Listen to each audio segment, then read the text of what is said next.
Poultry production in Ghana stands as one of the most promising yet underutilized sectors in the country's agricultural landscape. It holds immense potential not just for food security, but for economic growth and job creation as well. Across rural and urban communities, poultry farming has long served as a livelihood for thousands of Ghanaians. Yet, despite its importance, the sector is still grappling with a number of persistent challenges that have stunted its growth for years. Before we dive deeper into today's update, take a moment to like, share, and subscribe to the channel. Your support is key to helping us grow and reach more viewers like you. Don't forget to hit the notification bell so you never miss out on exciting updates.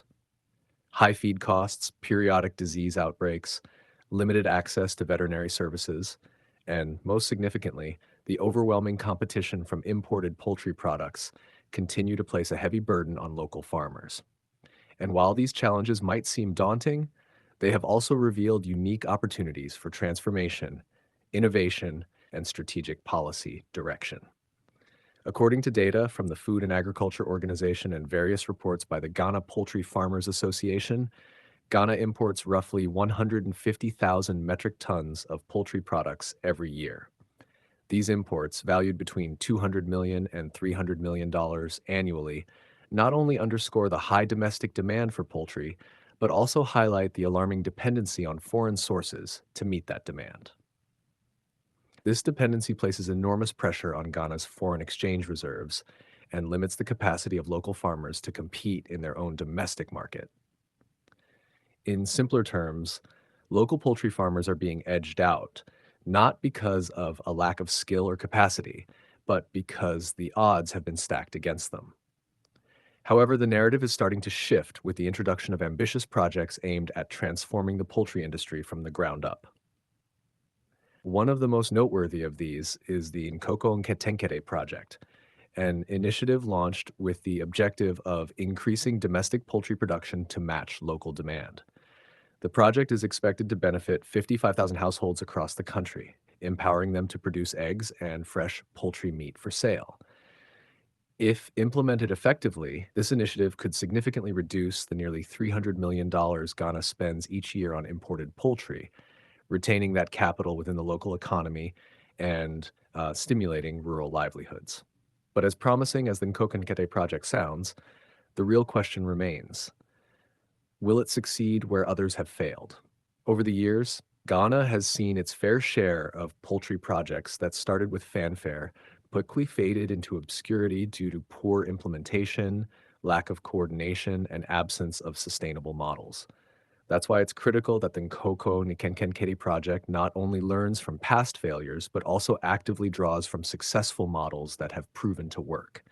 And this is where the Pullet Outgrower Support Program, known as POSP, and the Pullet Outgrower Project Scheme, both supported by international organizations, provide crucial insights.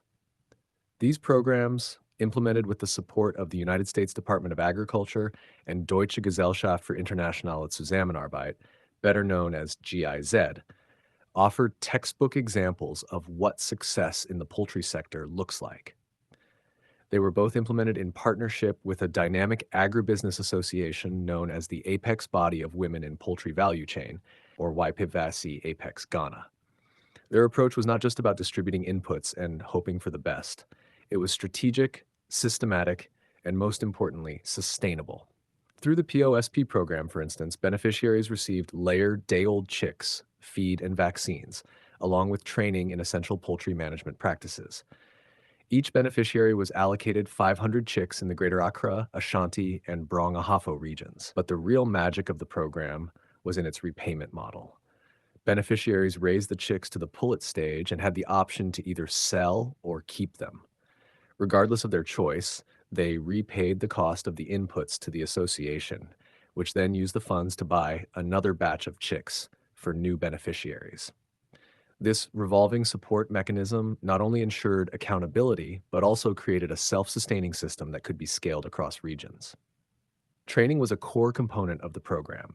Beneficiaries were equipped with knowledge in poultry health, biosecurity, record keeping, marketing, and even egg packaging. These weren't just farmers, they were entrepreneurs in the making, backed by mentorship and networking opportunities. The demand for pullets became so high that the initial batches were oversubscribed. This is what success looks like, not just distributing resources, but building capacity, creating demand, and ensuring long-term sustainability. The success of the first phase of the program led to its expansion, with further support from GIZ under the Agribiz initiative. The project moved into the central region, where a new group of beneficiaries received 2,000 day-old chicks, complete with feed and vaccines and the training needed to manage their farms. The model was the same: raise, repay, and reinvest. As previous beneficiaries graduated from the program, they became trainers for the next cohort, creating a cycle of knowledge transfer and leadership development. Eventually, the program expanded into the Eastern and Volta regions. This time, GIZ supported the distribution of 4,000 day-old chicks, and once again, the beneficiaries received hands-on training. Veterinary officers played a crucial role, ensuring biosecurity protocols were adhered to and that farms were ready to receive and raise the birds successfully. This wasn't just a poultry project. It was a coordinated movement building a resilient and empowered agricultural community. So what does all this mean for the Nkoko and Ketenkete project? It means there is already a working model available that Ghana can draw inspiration from. Instead of reinventing the wheel, the government can partner with existing agribusiness associations like WIPVAC Apex Ghana, adopt the revolving input and repayment model, and ensure that training, mentorship, and accountability are central to the implementation. The beauty of working with such associations is that they already have the structure, experience, and networks to scale projects efficiently. They are driven by the success of their members, not by profit margins, and their grassroots approach means they understand the real challenges faced by farmers. Agribusiness associations also offer continuity. Unlike government projects that may dwindle with changes in administration or shifts in funding priorities, associations like WEPVAC VACI Apex Ghana have the institutional capacity to carry projects forward long after the initial phase ends. They provide ongoing technical assistance, link farmers to markets, and create platforms for innovation and collaboration. Their presence ensures that the benefits of any intervention are not just immediate. The Nkoko and Ketenkete project stands as a golden opportunity, a once-in-a-generation chance to transform Ghana's poultry industry for good. But its success won't come from distributing birds and feed alone. Real impact will depend on thoughtful implementation. That means setting up strong systems for monitoring, training, feedback, and reinvestment. Farmers must be seen not as passive recipients, but as partners in progress. And above all, there must be accountability at every level. This is not a journey the government can walk alone. True transformation will require collaboration with farmer associations, NGOs, and private sector players to build the synergy needed for lasting results. We've seen the blueprint before. We know what works. Revolving input schemes have lifted entire communities. Focused training, mentorship, and coordination have helped turn small-scale farms into sustainable businesses. When well-managed, initiatives like these don't just succeed, they become movements. Ghana has what it takes. We have the talent, the land, the favorable climate, a strong market, and the passion.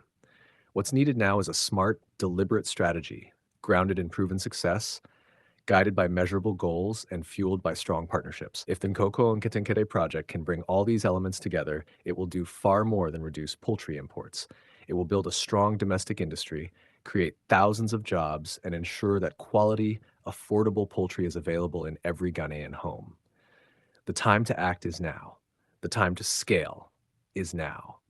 And the time to trust in Ghanaian poultry farmers and give them the support they need is now. Done right, the Nkoko and Ketenkete project won't just be another government initiative. It will mark the beginning of a bold new chapter for Ghana's agriculture, one led by local solutions, powered by local talent, and rooted in the belief that poultry farming belongs at the center of our development journey. If today is your first time watching this channel or you are returning to this channel for the exciting content, please subscribe to the channel for more educative and developmental projects across Ghana and Africa as a whole. Do you want to know about the state of a project in Africa? Then make sure to like and comment the name of the project you would like us to talk about and its current state.